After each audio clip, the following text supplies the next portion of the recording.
Welcome to Live at Kigali 2022 and welcome to this session on solar sweep, affordable, accessible solar energy. And we have this exciting panel over with two exciting and knowledgeable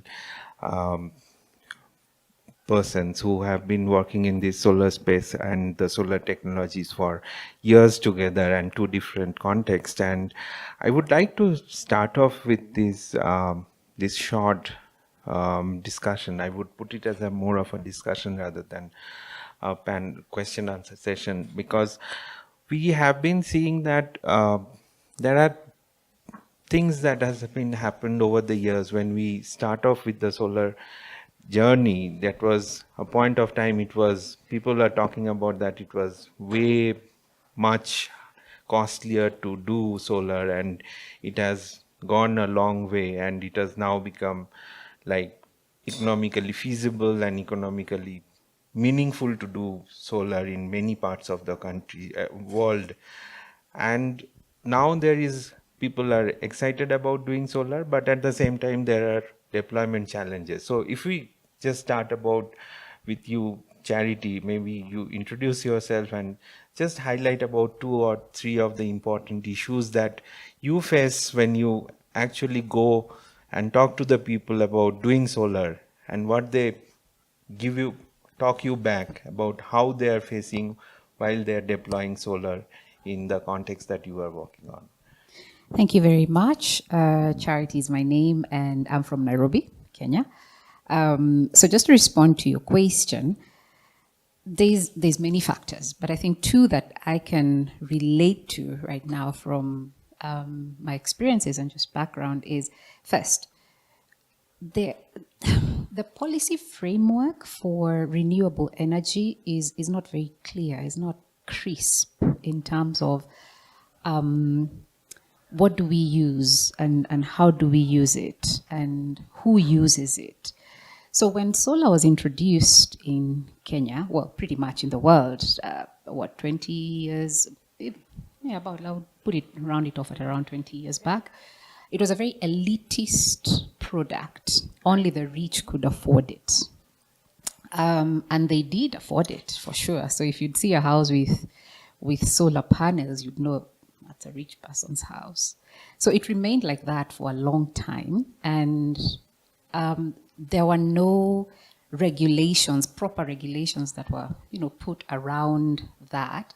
So when it's become, as you rightly say, it's becoming more affordable. But who can afford it, and what can you afford? So there's the policy and regulations, framework that is not very clear. So it's a little haphazard right now. The other thing that I see is appropriate and affordable financing for this. So yes, we do have solar home units which are fairly affordable and on a pay as you go model. But most of the pay as you go models allow for lighting, not necessarily powering. And as I keep saying, just because I have lights in my house does not mean I'm electrified. So electricity can do a lot more than just light up my space. Right. Yeah. So those are, let me stop at those 2 and let Ritu talk. Yes, Ritu. So your take on this. Maybe you should also focus on the other points, like what you have experienced in your, because I know you started off with the various models that could actually work on. So you have your experience on both the small and the big types of solar systems as well. So a very quick introduction. Thank you so much for having me here. My name is Ritu Lal. I'm from India. I represent a company called Amplus Solar, and we're a distributed solar company based headquartered out of India. We started as a startup, and we set up our first facility in 2014. And we have gone on to become one of India's leading distributed solar companies. We are now a member of the Petronas Group, and we're slowly expanding our footprint into the Middle East, into Southeast Asia, and other countries going forward. So one of the things that comes out of the introduction is there an opportunity for distributed solar? Of course. We set up our first plant of 100 kilowatts on the rooftop of an engineering college in India. And we have 1.2 gigawatts of assets today and growing. And just a very small part of it is over a gigawatt of this is all distributed solar assets, primarily catering to commercial, industrial, and institutional consumers. Right? We have also entered the residential solar space, but it's a different business model. So one of the things we innovated and when we started our journey in 2014, which is just when solar was on the verge of attaining grid parity, but not quite there on an immediate basis. But when we used to do a comparison with how utilities were charging for electricity and the rate at which the electricity tariffs were rising year on year, we saw it coming, that it's only a matter of time, 2015 or 16, when even the immediate prices are going to be lower than what the grid charges you. And over a 25-year period, which is what the useful life, the minimum useful life of a solar plant is, you're going to accumulate a lot of savings apart from the green benefits. So as Charity was saying, 20, 25 years ago, it was an elitist product. It was a product that said, hey, look at me, I'm trying to be responsible. I have solar in my house, right? It was the developed world, that had led the charge, right? Germany did very well. Japan and Asia did very well. The US, Australia, all of these countries got a start. But these are all, the very developed countries in the world. So that was a little bit about when we started. And as soon as grid parity came in, the demand really did start going up. Initial challenges were all, how will it work? This misconception, even for, you go to talk to large industrial clients and you say, I love this idea, solarize all my lights, please. And then we're saying, no, we can power your factories. And bringing that education, again, in the last 8 years, I think the world is so much better educated on the power of solar. So that education is now, it's like much, much shorter. But I remember in the early years, a huge amount of time and effort went into convincing them that the technology would work, it was reliable, it would not mess with their electricity networks or systems or damage their machines and so on and so forth. Right. So from that to now, I think from a technology utilization and opportunity for adoption point of view, we really set to take off. And 1.2 gigawatts, from my company size may sound large, but if you look at the opportunity for solar, say if I just look at India, it's the number given is close to like 125 to 140, 50 gigawatts of rooftop solar capacity. Exactly. So we've just about scratched the surface and we have a long, long way to go. Yeah, I would like to talk about two things over here. You talked about grid parity and the power aspect of it, because I think there often when we talk about the grid parity aspect and solar becoming cheap and affordable and all of those things associated, I think what we need to also consider is also whether we are talking about solar as a 24/7 scale, because when we talk about solar as a 24/7 scale, you have solar for a certain period of time when your panels generate the electricity, plus you need to have alternative technology whereby you store that surplus or that portion of that electricity which has already been generated for the rest of the time to generate it.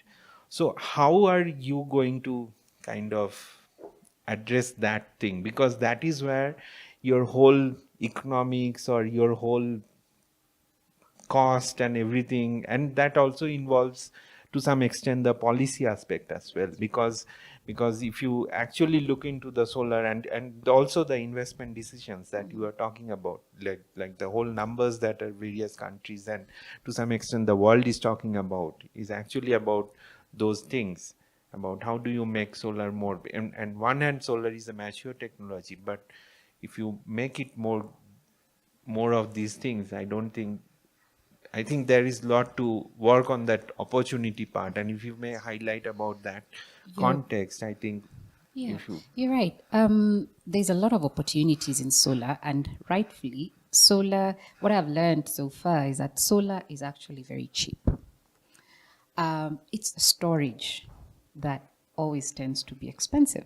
So, how do we store solar power? Because coming from Kenya, where the equator cuts right across the country, so we have equal days and equal nights.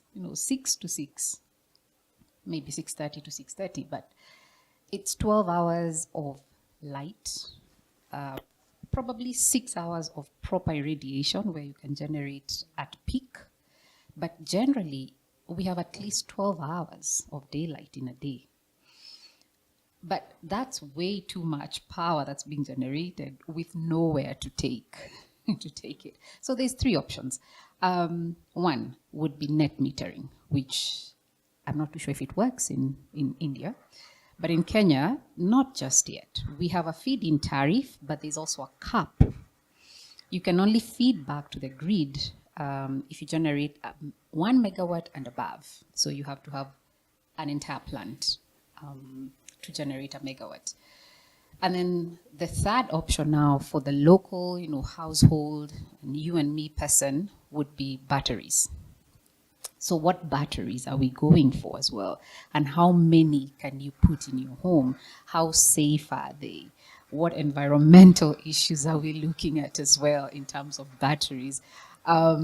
Is it easier to generate power from my roof and share it with my neighbor, perhaps as their backup as well? Is it possible that I get myself batteries and then have to start thinking? It brings up another issue of every 3 years or 4 years, depending on the kind of batteries you've bought, it's a recurring cost. So is it cheaper in any way? Again, so for the here and now, if I'm putting up solar panels or at least using solar in my house, I'm happy because it works. It's, reduces my power bills.